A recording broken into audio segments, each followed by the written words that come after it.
নমস্কাৰ জিআৰজি ব্লগলৈ পুনৰবাৰ সকলোকে স্বাগতম জনাইছো। আজি আমি আলোচনা কৰিবলৈ লৈছো ইণ্ডো তিব্বতীয়ান বৰ্ডাৰ পুলিচ ফোৰ্চত খালী হোৱা বহু সংখ্যক পদৰ সম্পৰ্কত।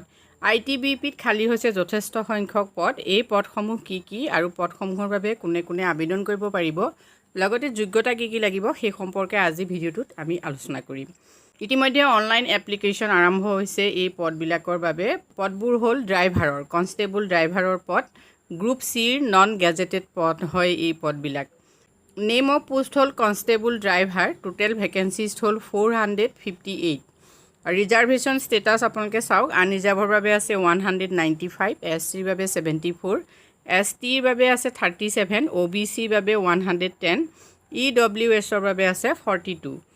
এই পদসমূহৰ বাবে যদি আপোনালোকে আবেদন কৰিব বিচাৰিছে তেতিয়াহ'লে আপোনালোকে www.recruitment.itbpolice.nic.in গৈ আপোনালোকে অনলাইন কৰিব লাগিব। এলিজিবিলিটি কণ্ডিশ্যনখিনি আপোনালোকে চাওক। এজ লিমিট হ'ল 21 to 27 years, অৰ্থাৎ 21 বছৰৰ পৰা 27 বছৰৰ ভিতৰত হ'লে আপোনালোকে আবেদন কৰিব পাৰিব। এডুকেশ্যনেল কোৱালিফিকেশ্যন অনলি 10 পাছ। টু ড্ৰাইভাৰৰ পোষ্টৰ বাবে ইয়াত আবেদন কৰিব লাগিব, গতিকে আপোনালোকৰ হেভি ভেহিকল ড্ৰাইভিং লাইচেঞ্চ থাকিব লাগিব। 10 পাছ লগতে ড্ৰাইভিং লাইচেঞ্চ, এইকেইটা হ'লে আপোনালোকে আবেদন কৰিব পাৰিব।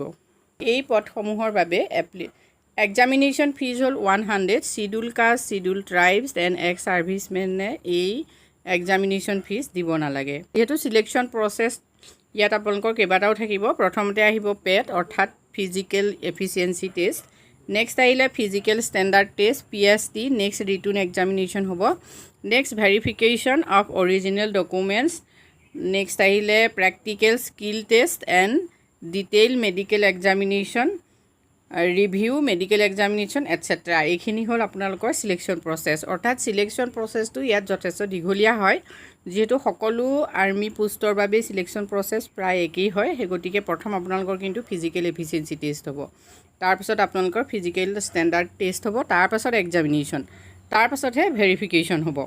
ইতিমধ্যে অনলাইন আৰম্ভ হৈছে 27 জুনৰ পৰা আৰু লাষ্ট ডেট হ'ল 26 জুলাই 2023। যদি আপোনালোকে এই পদসমূহৰ বাবে আবেদন কৰাৰ কথা ভাবিছে তেতিয়াহ'লে আপোনালোকে www.recruitment.itbppolice.nic.in গৈ আপোনালোকে অনলাইন কৰিব পাৰে। ITBPত ফিমেলবিলাকৰ বাবেও যথেষ্ট সংখ্যক পদ খালী হৈছে।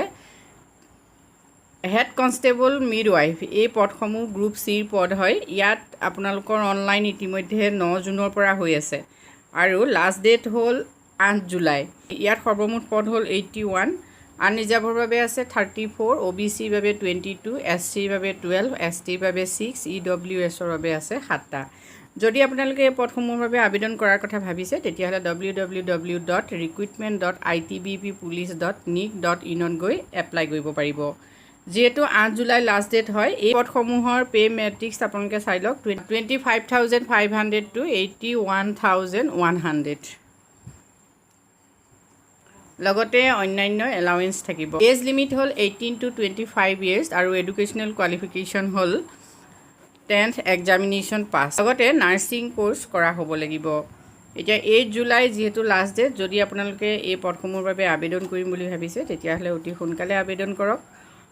কেটেগৰী ৱাইজ আপোনালোকে এজ ৰিলেক্সেশ্যন চাই লওক। চিডিউল কাষ্ট, চিডিউল ট্ৰাইবছৰ বাবে 5 বছৰ থাকিব আৰু আদাৰ বেকৱাৰ্ড ক্লাছৰ বাবে থাকিব 3 বছৰ।